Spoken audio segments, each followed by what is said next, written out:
3, 2, 1.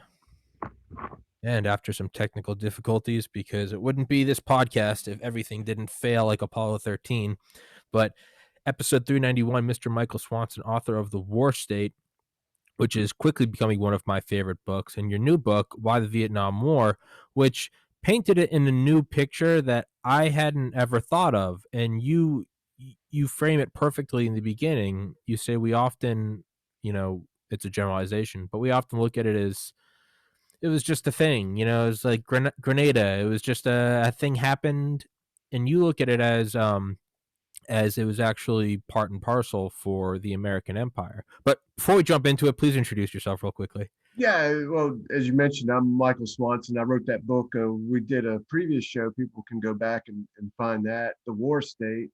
And that book is sort of like an introduction to the idea that the United States became a global empire after World War II. And this is written with the intention of like a case study of that and a deep, more nuts and bolts look. The other book's like an overview, and this is a closer look of how this kind of idea really plays out, how policies are made, and so forth. And the Vietnam War. You're a few years younger than me. I'm in my 40s, and I noticed you've interviewed people that were served in Vietnam in some previous interviews. I obviously didn't do that. But the point I make in bringing that up is that even though the war, the high point of the war was in the middle of the 1960s, it's not like the Civil War. This thing has closer repercussions. There's a lot of people still alive that fought in it, and to have children that, too. So it's more in our memory. But our memory, though, as a society, is focused on those years of height American involvement, 66 to 68. That's when most of the troops were over there. And that's what most of the movies are about, and other books too. So I try to step back to when it all started. Yeah, it's a little different. and there's so many eerie parallels between that and the Middle East, the global war on terror. I mean, you can go back and, as you show in your book, by the way, I'll put everybody listening, I'll put the description or put the link in the description and sticking in the top comment. It's on Kindle, but if you can get your phone to read it to you. Well, there's one thing I want to say about that, Yeah. and then I'll just let Yeah. let you go. You got your own thoughts about this, which I'm interested to get your perspective. But as far as there's one big difference about Vietnam and the Middle East, and I've got, maybe you do too, but I got a few friends that served in Iraq, and know people that went to Vietnam for that matter. But one big, huge difference is that they're American soldiers that went to Vietnam and came back home with wives, or at the very least, would have R&R and go out and meet women or do whatever party, go to Saigon and so forth. There was interaction between the American soldiers and the people we were fighting on behalf in South Vietnam. And there are many people, Vietnam, you have Buddhists in Vietnam. There's some Christians there still today. There's different religious sects. Well, the Middle East is such a different culture than our culture that people don't come home with wives when they go over to the Middle East.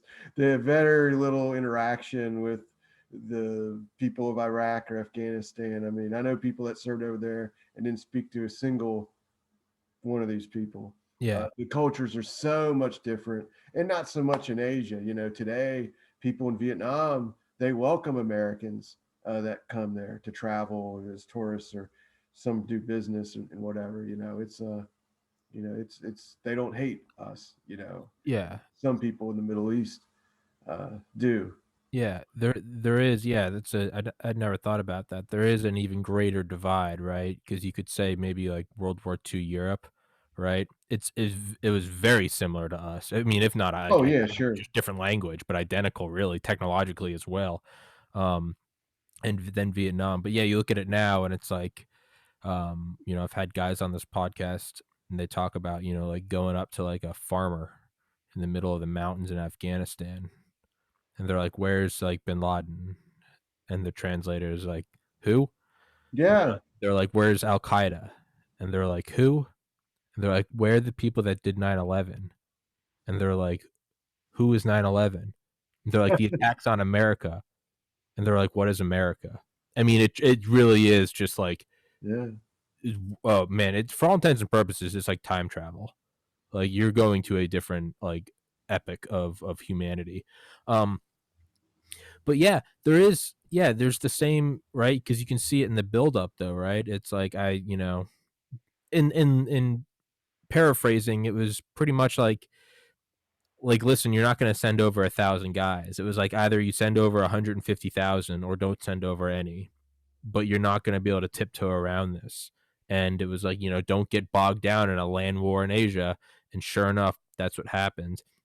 And then we see the Soviets going into Afghanistan, and then we do the same thing. It's like, don't get bogged down, and we're getting bogged down.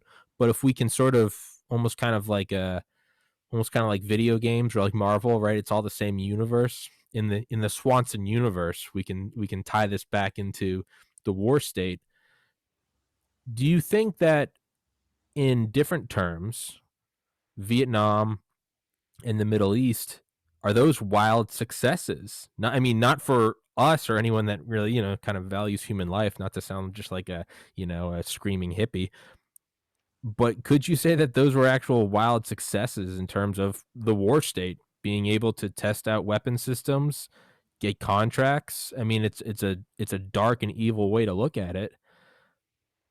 Well, Vietnam, in that perspective, yeah. I mean, obviously, there's a lot of people that made money, not at home too.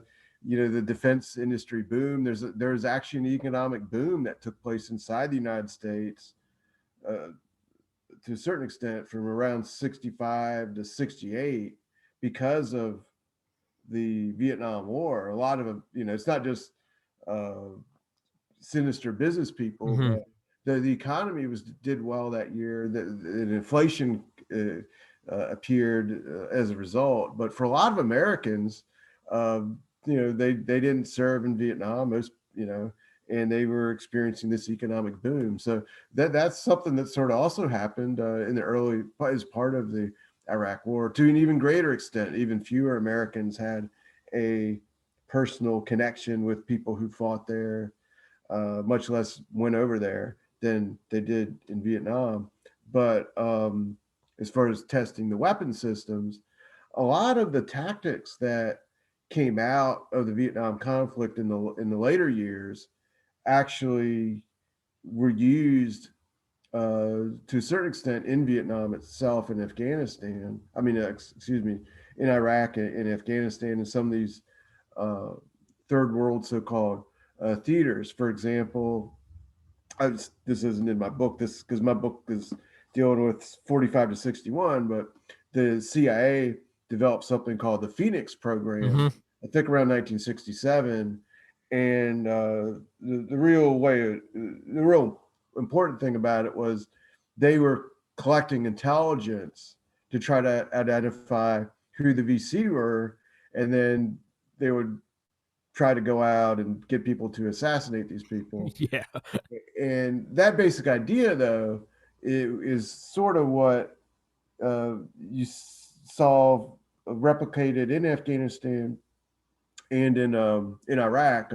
General Petraeus, when they did that surge, that was really what he was. The part of the surge was we're going to use our computers to get all this information and collect it and analyze it, and then the Americans are going to go out and kill people. But these Iraqis that we were militia people working with for doing it.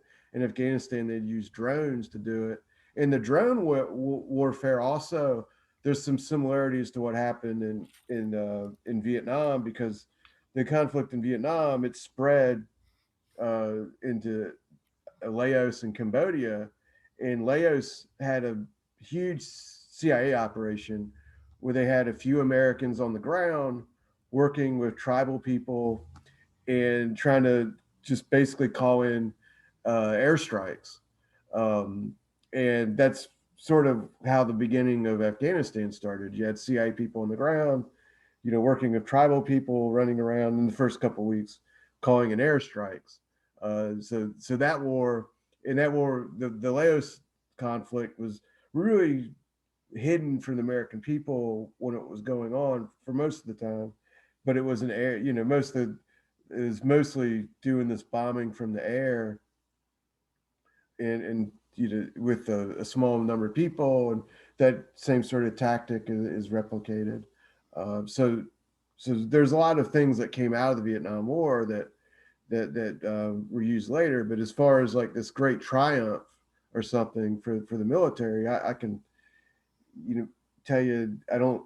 That's not what happened towards the end. The final in the 1970s. Um, the Vietnam War, and it was actually becoming what's the word for it? A problem, or it was hurting the military itself Mm-hmm. because uh, we were drawing down the troops, the soldiers there, the morale is dropping. A lot of them, I'm speaking of like 70 to 73 or so. A lot of these soldiers were becoming addicted to heroin, and the morale in the military perhaps was at the lowest point since World War II. No one wanted. What was the phrase? You don't want to be the last one to die in a war. I think John Kerry said that he came back home to, testifying against the war. So there are soldiers coming back doing that. They may have been in the minority, but that was going on. And then the effects of the war inside the United States, the protest movement, it was dividing the entire country. Something where you both of us are younger, we weren't, around in that time, but me and you, we never saw anything like Mm-hmm. that. That where the award really was bringing out that much controversy and protest, because what ended up happening was the military, they learned from all this and adapted. The people at the top in the Pentagon, the top of the armed services, the different branches, they learn we don't want to have a war. We got to draft everybody and send everyone over there, because then people get upset after a couple of years. You're going to get these protests again. We can't, so we're not going to draft. We're just going to have a more professional army, more relying more on technology and bombs and so forth, and so that's what the military has evolved into our day. And they changed um, the head of there's a he became the Army Chief of Staff in the 80s, but there was a general, now I'm slipping my mind, but anyway, there's a guy have you ever seen the movie Stripes? No. Okay, it's a great movie. I think it came out like 1980, but it's got Bill Murray in it. It's a comedy. And in the movie, Bill Murray loses his job. I know the meme. It's like Yeah, I still yeah. got that going for me. Is it Yeah, that? but Yeah. in the movie, he's in New York City. It starts out he's a cab driver, and he gets pissed off at this old lady, and he curses at her or something. And he loses his job, and he's like, "I gotta get a new job." He's like, "Well, I'm just gonna join the army." He sees a commercial on TV, and he joins the army. But the commercial says, "Be all you can be." So that pitch, that commercial was really big around 1980. I don't remember, can't remember how many years it went on for, but this is how the army was positioning itself to recruit, and this became Army of One. I think Mm-hmm. the slogan turned into by the time of the 9/11. I'm not sure what they. I don't pay enough attention to know what they're saying today, but this is how they now pitch themselves. It's not like World War II. You can see recruiting posters, "Stop Hitler" or something, but It, now. those fantastically like racist, like Yeah, yeah, the stop the Japanese with the Japanese. buck teeth, and it's like they do the cartoons, and they're like, "Oh, we coming for America," and they're like, "Stop the Japs." Yeah, yeah, stuff like that. Now it's all about, you're gonna become more of an individual by joining the army, You're and gonna become a doctor. You're gonna go back home and go to yeah, yeah, Harvard. you can get your degree or Yeah, whatever. But yeah. anyway, I'm kind of getting off the topic. No, no, who cares, man? Just trying to say this is the impact of the war in our time. Yeah, they tested out more weapons, but the military's position in our society has changed from being this kind of club elite thing where you got to be a volunteer to join it. There's not going to be a war where we're drafted, and therefore for the civilians who don't join the military, honestly, they don't really care that much anymore Yeah. about what's going on. They're just content to watch movies that cheer on the soldiers, or and don't really think that much about it except on a superficial level. I'm just kind of realizing it now as we're talking. That almost seems to make the military stronger is the fact that there isn't mandatory enlistment. That on the surface it sounded like, oh, that makes it weaker, like you have to rely on volunteers, but because you rely on volunteers, it's almost kind of genius from their standpoint is you maybe don't have these protests against it because you know, it's like, I'm 30. We went to Afghanistan when I was 11, we invaded Iraq when I was 13. It's still going on, but because there's never any risk of me having to go, it never really comes into my life more than like a passing conversation. I might have a friend that serves, but you're not gonna have me out there marching on the Pentagon saying end the war, because as much as it's, bad, people dying, and I'm not some, I get the real world is a brutal place, and it's not romantic and idyllic, but it's never going to really come up to me more to outwardly put my energy and time and my social circles to bring awareness to it, because it's kind of this abstract thing. It's like us going to war is kind of like, can you believe so and so didn't get their Grammy? And I'm like, it's whatever. It's like I'm not I don't know what word I'm looking for. I'm not invested. And it almost kind of seems almost a genius sense that if you want to go do unpopular wars, don't make a draft, because then the people don't agree with it, you're really not going to get much more out of, again, I'm not gonna go marching. There's not gonna be this million march in DC. It might be like a Facebook status, like, "The war is bad," and then it's back to whatever, right? It's back to a podcast. Yeah, it almost kinda seems like that's a smart way to be able to, and then with drone warfare, it's again, it doesn't make the news when a drone gets shot down, right? What do we all say about Vietnam? 60,000 American lives, like, right? But that doesn't there's been what, like 5, 7,000 in the Middle East, but that's been over 20 years. It's not to, it's not to take away the impact of any of them.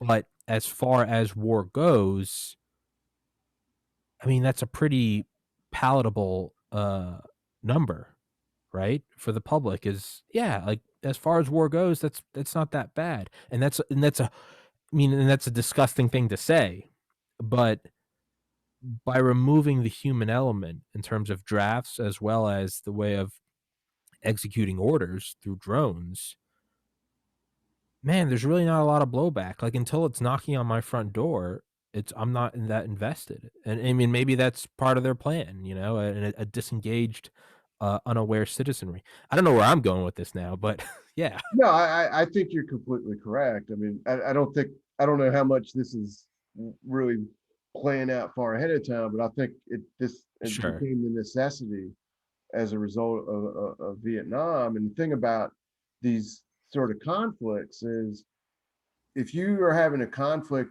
that's overseas, where you send troops overseas to fight in another country that hasn't attacked you, then it's very easy for such conflicts to become unpopular. Hmm. And you know, the first one that comes to my mind where this happened was, I mean, this is a long time ago, but there was a conflict. The United States went to war against Spain around 1890, 18, I think it was, and 1898. Yeah. yeah, in 1898, and we had occupation in the Philippines, and there was a big anti-war movement. Mark Twain was in it. There's a lot of prominent Americans were part of this, and it was a very unpopular overseas venture. But you contrast that to, as you mentioned, World War II. Japan attacked the United States. They were attacking the Philippines and Hmm. a couple American islands besides Hawaii. Obviously, Hitler was out there. So that war was seen as a defensive war. We were defending ourselves. World War One was actually there's people against World War One. Hmm. And that was when that war was incredibly unpopular when it was over. Um, World War II was the one that wasn't unpopular. It was the opposite, I suppose. But I guess what I'm trying to say is the way you could draft. There are countries that do draft everybody or make it Israel. mandatory. Yeah. Yeah. Israel, right? It's mandatory to be in the Korea. military, but Israel's not engaging in wars across the world in other Sure. countries. It's really defense. Yeah. Switzerland, I think everyone has to be in the military for a year or something in Switzerland too. But Yeah. these countries aren't doing, you know, these type of conflicts. World police thing. Yeah, Yeah. yeah. Yeah. You're right. It's if the military if the U.S. is, I guess, purpose or day-to-day activities were similar to that of like the late 90s, right? Where it was just like overwhelmingly powerful, economy's booming, president's getting a blowjob in the office, but it's like, you really are joining this overwhelming force. Versus like now, it's like, well, am I gonna go die acting as like a laser targeter in like Qatar or Yemen? Like, am I gonna go be, do I have to go like be part of Blackwater in like North Africa or something?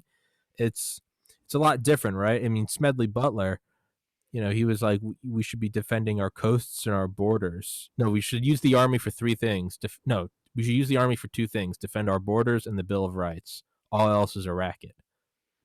And if that was the case, yeah, you could probably pull off like a mandatory enlistment, right? But I don't think you can when it's this whole. But then it's kind of like that meme. It shows the soldiers like sitting, and it's like, remember. I think it's from World War II. It's like, remember what you're fighting for, and he's looking at a locket, and then inside is his wife and kids.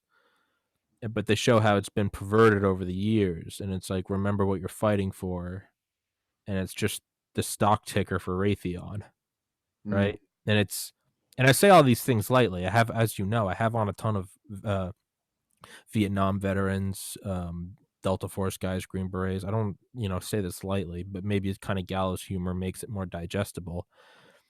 Yeah, it seems like the unpopular nature of it makes it so you can't, and maybe that a necessity is the mother of invention. Maybe that's what brings the creation of drones is no one cares when one of those dies. No one cares when something happens. Um, but then to tie that back, they wanted to use nuclear weapons in Vietnam, correct? Well, Or it was floated. yeah, there are three times, and three times when it was, let's say, floated, that's probably the right word for it.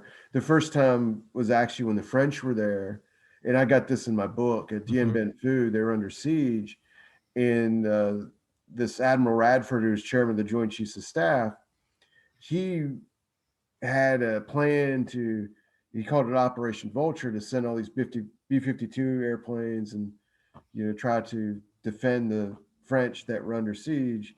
And he also wanted to, he floated the idea of using three atomic bombs as part of this. And Nixon's, kind of supported the idea. In that, Nixon was the vice president under Yeah, Eisenhower. yeah. and it was rejected. But it was rejected also by people in the Army.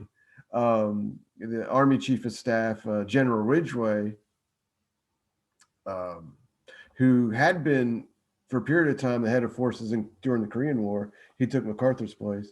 He argued that After MacArthur wanted to nuke Korea. yeah, yeah, Right? yeah. Well, he made the argument that look, if we drop 3 atomic bombs, we won't win because we'll just have to send people over there, and we'd just be under siege again, and we can't. It just won't work. Is what he said, and also it probably wasn't very feasible because he probably would have killed the French too. That are under siege. So the whole thing wasn't feasible. The second time, it's not um, is little. It could have led. It wasn't a direct recommendation the same way, but and this is in my book. When Kennedy first comes into the White House, there's this Bay of Pigs disaster, and then at the same, which was in April 1961, and at the same time there was a crisis in Laos that's kind of overshadowed by what happens in the Bay of Pigs because it's happening almost the same time. And Vietnam, Laos is right next to Vietnam, and there's it's a very primitive country. It's got one road in it, and there's a royal Laotian government that we're supporting, and then it's really a tribal type society. And one of these groups in that country is allied with North Vietnam. They call themselves the Pathet Lao, and they're growing in strength. And their Joint Chiefs of Staff are telling Kennedy he needs to send Americans, a small force of men, to Laos to stop these Pathet Lao forces. And they have a plan, a contingency plan that says if this doesn't work, and it wouldn't have worked because there's only one airstrip in this country, it's landlocked. And if they just they'd only be able to send a small amount of men at a time, and they just overrun, because the North Vietnamese could come in, the Chinese could come in, and so we could be trapped easily. Well, the next step in the contingency plan was we would bomb North Vietnam, and then if all these people don't stop, we would then drop atomic bombs on China. And what ends up happening, Kennedy doesn't want to do it, and then suddenly there's a ceasefire between the fighting forces that kind of diffuses this crisis. But so this is in my book as the second time when could have led to the use of atomic weapons. Um, the other time, actually, I should add four now, or add four total. But the other time is when LBJ comes in the White House in 1964. The same sort of similar contingency plans are presented to him, except they swap out Laos and insert Vietnam. And the idea is we send some forces in Vietnam. We'll do bombing. If the North Vietnamese escalate, we'll bomb them. If the escalation continues with China coming in, we'll use atomic weapons. China doesn't have a nuclear bomb, so that's why they believe they have a free hand. And they also believe that it wouldn't come to that our overwhelming superiority would prevent China from intervening like they did in Korea. However, there's no way to know that for sure. In LBJ and McNamara, who's the Secretary of Defense, they don't want to do that because they don't want to have China come in. They don't want it to escalate to a potential nuclear usage of nuclear weapons. So throughout LBJ's presidency, they try to keep it a limited war, which they succeed at, and they don't do the type of intervention that the Joint Chiefs of Staff advocate. And this is kind of what happens as in the next couple of years. And this leads to the fourth time when, and I don't know as much about this. This has just come out in the past couple years. I need to dig into it. But during the Tet Offensive, there's a siege at Quezon, Mm-hmm. which went on, I think, for a month, perhaps a little longer than that. But it was similar to the siege at Dien Bien Phu, because the political ramifications were here's a bunch of Americans, I think they're Marines, trapped in a valley. The Vietnamese are sieging them. Could this become the next Dien Bien Phu? That's what people were worried about. And General Westmoreland, who was the general in charge at that time, supposedly he was asking Johnson for permission to use nuclear weapons Fuck. to stop the siege, and it was rejected. But again, this is something I just read briefly about, a couple years ago. I need to dig more into it. So those are the 4 times that potential usage of nuclear weapons was, presented during this conflict. And I think that's the only time since then. I don't think it's ever, the presidents have threatened it. Trump did, right, with the Yeah. North Korea situation. Yeah. But as far as a serious, asking of using these weapons, I think those are the only times. There there is a great quote from your book that I hadn't read before, and it was that general saying, um, I want to take out like the 5 Soviet A-bomb nests, and when I go to Christ, I'll be able to explain to him that I had to save civilization. It's something along those lines, but I mean, it really is just so Doctor Strange-Lovian, like, it had to be that way kind of thing. And then obviously LeMay, who I love LeMay, but it always is kind of interesting to just hear his absolute, really just disdain for the Kennedys and the whole whiz kid crew, right? It's Harvard educated, and but there was a quote from your book that I wanted to ask you about, um, and it was about LBJ, and it's on Kindle, but you can get your phone to read it to you. Sure. Go to general accessibility, spoken content. Get it. It's a shitty robot voice, but you can get it to read it to you. But I was listening to it yesterday. I was in the shower, so I don't know if I heard it correctly. But it was LBJ talking about they're at like a lunch in Vietnam, and someone said like you should be president or something. And I don't know if I heard it correctly. And he went and he was like took him to like his room and was like, "Show me Saigon" or something. What was it? It was like, "Show me the sights of Saigon." Oh yeah, he went to Vietnam. This is 1961 Okay. on behalf of Kennedy after this Laos thing we're talking Yeah, about, yeah. and it's like a fact finding type of thing. Mhm. And he meets GM, and GM's not married, but he has got a brother who's married with this Madame New, who at the time was, I don't know if you ever see pictures of this lady, but she's very attractive, and Okay. she was on magazine covers back then. She was a very attractive woman. And LBJ didn't want to go to Vietnam. He tells Kennedy, "I don't want to get killed," or something to that effect. He's scared to Yeah. go over there, and they pressure him to going over there. He gets on the airplane. He gets drunk on the airplane. He berates reporters. Um, and then when he gets to Vietnam, he's like angry and depressed. And then he has this dinner on the rooftop of this. I think it was the Carvel Hotel. But anyway, this hotel in Saigon, and he sees Madame New, and sitting next to her. That's who he's saying this stuff. That's the Okay. style. She tells him he says something like, "I want you should come to Washington, or the United States," and she's like, "I'll go there when you become president." And he grabs her hand and says, "Show me around the city. Show me the sights of Saigon." He's like flirting with her and stuff. So that's I think that's what you're Okay, talking that's about. what I thought it was, but I Yeah, wasn't sure. I was like, this can't be the case. I was like, I think it had to have been. It's kind of like in actually, yeah, it's you, right? Because yeah, in War State, it was your book, right? Where Kennedy is like, you see him. If I told him to jump out of the plane, he would, right? yeah. You were talking If I about brought in Jackie's head and it was just kind of like, yeah, whoa, dude, yeah. pump the brakes. I thought it was something because it sounded like almost something out of like a Titanic or like a rom-com. In my mind, I thought LBJ, when he said grab her hand, I thought he like took her to his room and was like, "Show me the sights of Saigon," just as like a sort of like a cheesy pickup line, Yeah, like yeah, "Let's have sex."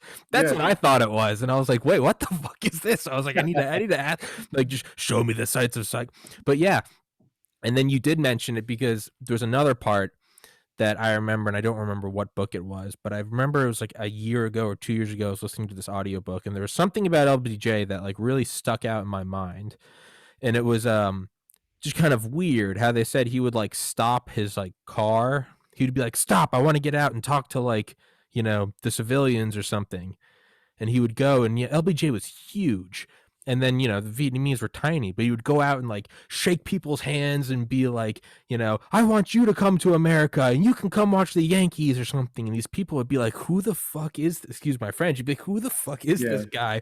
And then yeah, you went into it where he'd jump out of the car and go like kiss babies and stuff, and these people were just like, it wasn't like an American political campaign. These were like rice farmers in Vietnam, and they're like, they don't even know who he is. And he's like shaking their hands. He's like, "You can come watch fireworks." It might have been, I forget what book it is, but he used to say shit. He'd be like, "Come to New York and watch the Yankees." And it would be these people who had never seen a TV before, who didn't know who he was and didn't right. understand a word he's saying. And he's just jumping out and he's like, "Come watch the Yankees." And they're like, "What?" I don't know. It's just like a really comical image in my mind. But Yeah, he is. he's He a does goofy. funny things, I mean, he's a character. I mean, I mean, some people think he was a manic depressive, that he had these Probably. he had these he probably was. These sway, yeah. Yeah, yeah, but he did some very he had did some very strange things. Yeah, right. Because it's right. I mean, you're right. He did want to build the Great Society, and as you mentioned in your book, when someone says they're like, "I never met a man that spoke with such passion, even when the cameras were off, about helping the poor." And it's all right. I'll give credit where credit's due. Right. He also had a quote that if I said out loud would get me banned from YouTube about the Great Society that not a lot of people know about, and I won't even go into it. But just happy googling, everybody. LBJ. But he also there's a great book called Air Force One, and it's just about the presidents over the years, and it's not really about like and I know I gotta let you go by three, um, but it's not even about necessarily the aircraft, but it's about how presidents act on the aircraft. Right from the original was like FDR kind of flew on one. Truman had the Sacred Cow, and then it went to Eisenhower, obviously, and then it blossomed into the Air Force One we know and love. But they talked about, or this author talks about, this has nothing to do with your book. I don't know why I'm telling you how the White House really isn't like, it's not really like a home. It's kind of all the world's a stage. Like it's still very much choreographed.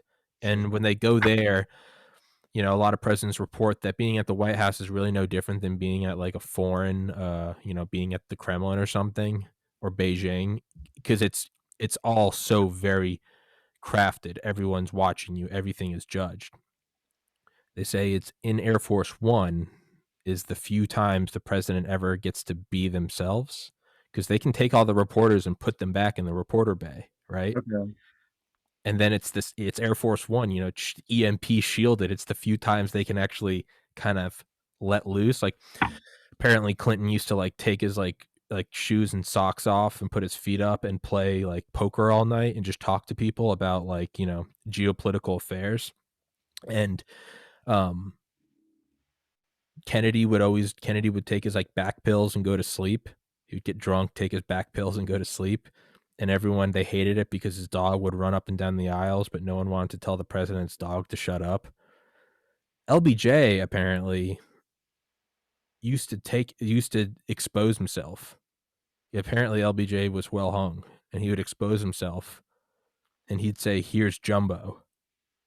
And no one knew what to make of it. If his steak was Well, on Yeah, if his steak was undercooked, he would throw it at like the stewardess. He was a psychopath. I don't know where I'm going with this, but LBJ was a no, no, character and a half. yeah, I there's like there's a story. I was gonna say it that I'm gonna, then I'm like, I better not. I don't know if I should even talk about it, but now I guess I will. Okay. But so, well, there's two little stories. First one's not that it's not that big of a deal, but Kennedy had a national security advisor with George Bundy, Hmm. and when LBJ was president, the guy stayed on, and LBJ would often have the guy come in his room, and he'd go to the bathroom with the door open in front of him, Yeah. things like that. He Yeah. would do it all the time, and the guy didn't like it, and so it's sort of a power thing. Look, you can't do Absolutely. this with me, but I can do this in front of you. There's nothing Absolutely. you can do about it. But the story, I was like, oh, it's in the back of my head. I can't help but think about it that I don't want to tell it, but now I'll tell it. Is there was a presidential yacht called the Sequoia. It's I don't think they have it anymore, but have you ever seen the movie Nixon? Uh, there's a scene on that boat. Um, but anyway, they just go up. It just would go up and down the Potomac River, and they'd have parties on it, or eat dinner and so forth. But I don't know what year this happened, but one time LBJ decided I'm going to go take the Sequoia out by myself, and it was just him and the Secret Service. And what he did on the boat was he got a movie projector and watched pornography the whole time. These Secret Service guys on the boat. So it's just like what I read that. I mean, it's like the story you're telling. What is going on here? It's crazy. It's a total power move, is what it Yeah, is. I mean, it's very crazy. So anyway, That's That makes me think of Hunter S. Thompson. There's like a great, in his like last years, he was just on this crazy drug regimen. yeah, Not like medical, just entirely recreational. But he had right. this whole thing where he'd get up at 3 p.m., he'd do cocaine, and he'd go eat like a steak with ice cream, and then he'd start drinking like malt liquor, do more cocaine, smoke some weed, and then at midnight he would drop acid and start writing. And he had a big TV, and he'd turn on and he would write all night with just porn blaring. It was something about like it lowered his inhibitions. It was like if there's just intercourse going on right next to him, it just I guess lowers the threshold for what's like normal. I don't know. I don't know. Maybe I guess it's not really a good thing to try to compare LBJ to Hunter S. Thompson. It doesn't really make a good argument against the Well, whole manic it is kind depressive. of, one thing about it is most of the presidents, the vast majority of them had girlfriend, All of them. All of them. had had girlfriends and mistresses or whatever. However, I don't think Obama or Bush or Trump, or probably not Biden, have done any of that. I think they were all not doing hardly anything. I Yeah. don't think Trump or Bush even drank alcohol. Yeah. Where in contrast with so many of the others, doing something or another. Yeah. I mean, yeah, I think Reagan was probably too old. Maybe Yeah, sure. HW. We know Clinton. But yeah, I think it kind of Yeah, stopped with there. I feel like it kind of yeah. stopped. Um, but yeah, it's just I don't know. It's just the whole LB. Another thing I know he did is he had his chair raised up like 8 inches Mm, because he had this sort of like meeting table in Air Force One, and he had it raised up because it's I think sure. again it's your book. He had an inferiority complex like no one else. Yeah, that's what I think that's what the guy I Yeah, quoted in the book said. yeah. He had his chair raised up so when he'd be talking to people, and he made it so everyone else's chair at this like sort of round table he had in Air Force One. Everyone else's chair was sort of stuck in place under the guise of like it's on an airplane, it shouldn't be able to move around, but his could swivel. So he's like a Well, all this said though, about I've listened to some of the we have tapes, presidential tapes of JFK, LBJ, Nixon, and you can listen to them. You can find lots of conversations of LBJ on YouTube. And one thing about they all have different kind of personalities and the way they talk to people, and you can tell that. But LBJ's, you know, he he's always thinking about the political angle, and like every discussion you can find just about, um, except one. Some of you know how YouTube is stuff. They start showing you stuff once you get on a theme, and they showed me some talk where he was talking to someone, John Connolly. John Connolly went to his ranch, and LBJ's joking around how they were drunk driving and got in a wreck. LBJ was drunk and driving the vehicle, and they got in a wreck, and it made the papers, and they're laughing about it. But other than that conversation, every conversation he's got, he's always thinking about the political angle of how this, whatever the decision is, and pressuring people to do what he wants. And he's highly intelligent. You know, Mm-hmm. I mean, you can tell. You know, this guy. And Kennedy's different. Kennedy in the meetings and stuff, he's more usually kind of just getting other people to talk and hiding his real opinion and kind of making compromises sort of happen. You know, that's basically what he's almost always doing. And the Nixon, you know, he's highly intelligent too, and thinking about the political angles. And honestly, they may be smarter than JFK was, just judging by these conversations. But Nixon gets more emotional. You know, he'll get drunk. Mm-hmm. You know, you can Oh, that find was, yeah, it was terrifying. yeah. He's but all these guys, the latter two, it's hard to remember all the exact details, but with Kennedy, like their day to day schedules, what I remember is Kennedy would take a break. They all got up real early in the morning, and Kennedy would like take a break around noon for several hours every day. If he was in Washington, he would swim. They had a swimming pool in the White House, and it'd help his back. Yeah. I think he would take a nap. So like during the afternoon, he would really take a break, and I think the other two pretty much worked nonstop, and throughout the night too, and that's and so they'd get to the White House. They wouldn't watch a movie or something. I think Kennedy would turn everything off and watch a movie at, you know, in the evening and after dinner or whatever, and have parties, not like drinking parties or Mm-hmm. something, you know, social type things. Whereas these other two guys, they were on this all the time. I mean, on the phone all the time, nonstop. It's like they're addicted to working, you know. Yeah. I mean, they were like nonstop, nonstop, nonstop. LBJ, he would sleep in the bed and talk on the phone and read his memos, and Nixon would write memos to people all the time. I mean, these guys are just nonstop. I don't know what Biden does, but you know, supposedly both Obama and Donald Trump, their schedules are much smaller. You know, Obama would also stop in the evening and watch basketball games, and I don't know, you know, supposedly Trump wouldn't work, and you know, he would talk on the phone all the time too, supposedly, and but not have all these White House meetings till like 11 o'clock in the morning. Mm-hmm.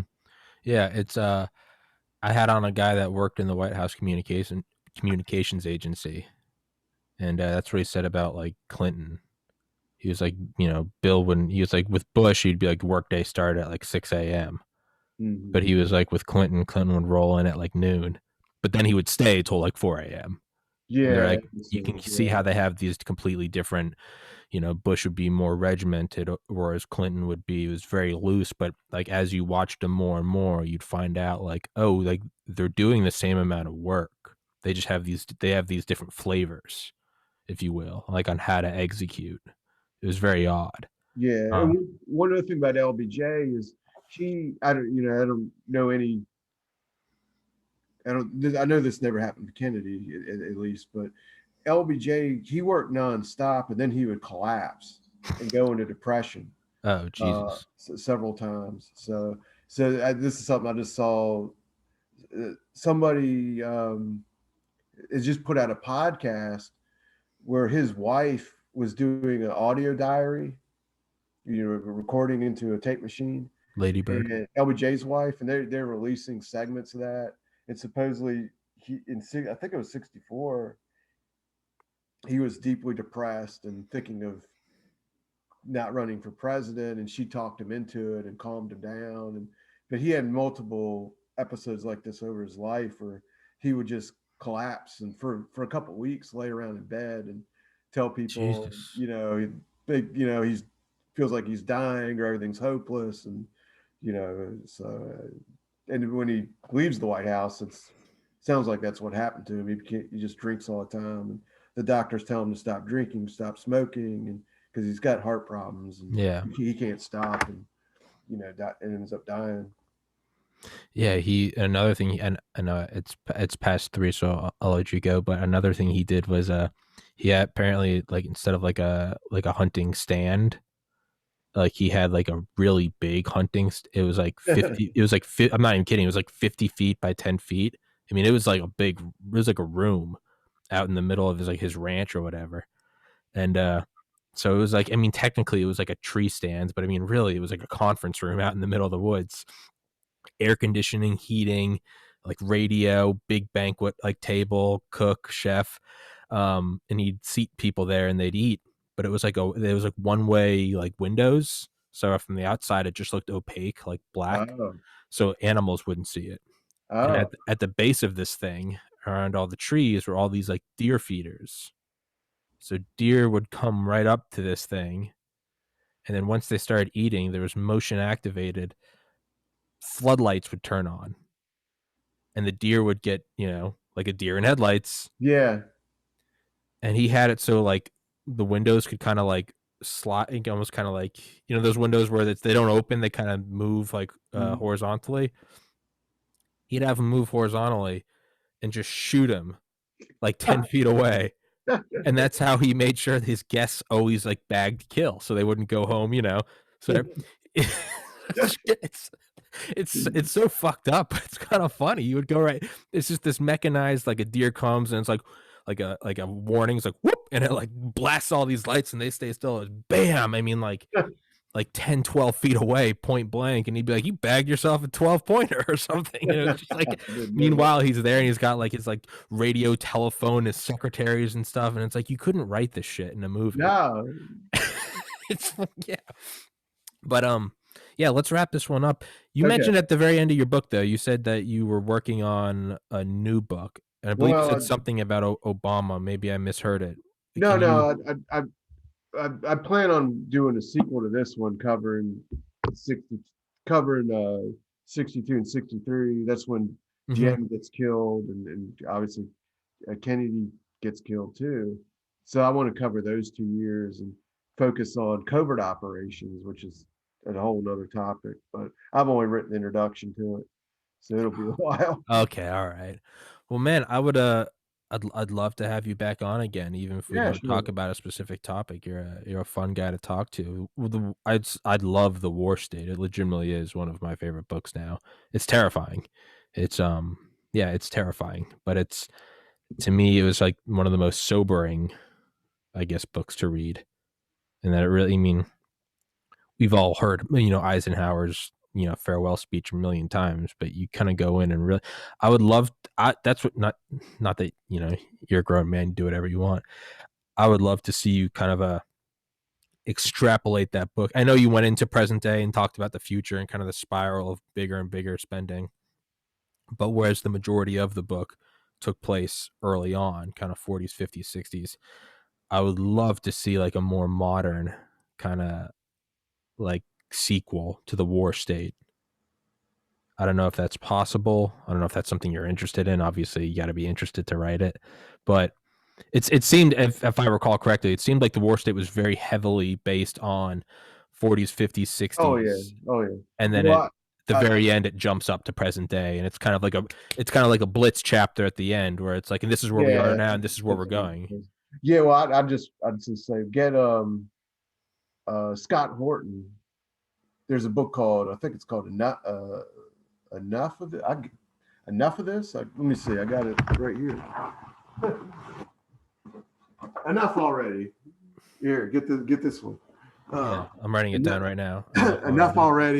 already. Time to end the war on terrorism. Scott Horton, and he's got a podcast too. Oh yeah, The Scott Horton Show.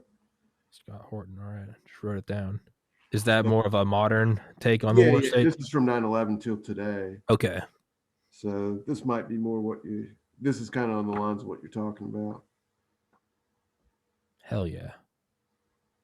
Yeah, man. I love your writing. I, Yeah, I, thanks. I hope you definitely keep pumping them forward. You're gonna try to. Yeah. Takes time. Yeah. Yeah. Oh, absolutely. Yeah. You don't want to rush it. And again, not that I don't know. Whenever I have on authors I really like, I always throw out ideas at the end, like they fucking asked for my advice, which they don't. But I'm like, by the way, if you're asking, and Yeah, they're like, I'm not, and I'm like, oh well, here's my list anyway. right. There is something I can't find any information on, and it's called IARPA, and it's the CIA's version of DARPA. It's called the Intelligence Advanced Research Project Agency, and it was DARPA helped to build it. It's called IARPA. There's a couple lectures on YouTube, but I can't find anything on it.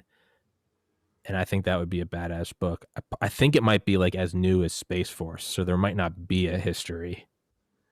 They But got a website. yeah, they have a website. Yeah, and then you can go find some lectures I've on never heard YouTube. of it. Yeah, it's very everyone's heard of DARPA, but IARPA. How old is it? I don't know. I want to say like last 5 years. Okay. It's all like transhumanism. Dude, it gets into some like spooky, almost kind of sci-fi stuff. Of course, the CIA makes their own DARPA, and of course, it's instantly like, sci-fi and what the hell are they doing? But brain implants and stuff, all these weird like neural networks, and it's like like psychology and sociology and kind of like social media manipulation. I mean, it's just the CIA's take on DARPA, but it's called IARPA. And the lectures online you can find, they're all very kind of esoteric. I have no idea what the hell they're talking about, but I don't know. The less I can find, the more I want to know. But I've kept you 8 minutes longer than I said I would because Yeah, I'm a terrible host. So that's okay. um, Anyway, yeah, we'll have to talk again. It's good talking. absolutely, man. And everybody listening, I'll put the link to your book in the description in the top comment. It's a great, again, a lot of unique information that I hadn't read before, so I can genuinely say that if you're interested in the Vietnam era, it's an interesting and harrowing take. And man, really, my takeaway from it all is that LeMay and LBJ both hated the fact that they didn't have Harvard educations. Yeah, they had a chip on their shoulder. Yeah, it keeps going down to that. But I will let you go, my man. Thank you so much. Thank Michael you. Swanson, great author. Everybody grab his book. Take care, my man. Good talking with you. You as well. Goodbye.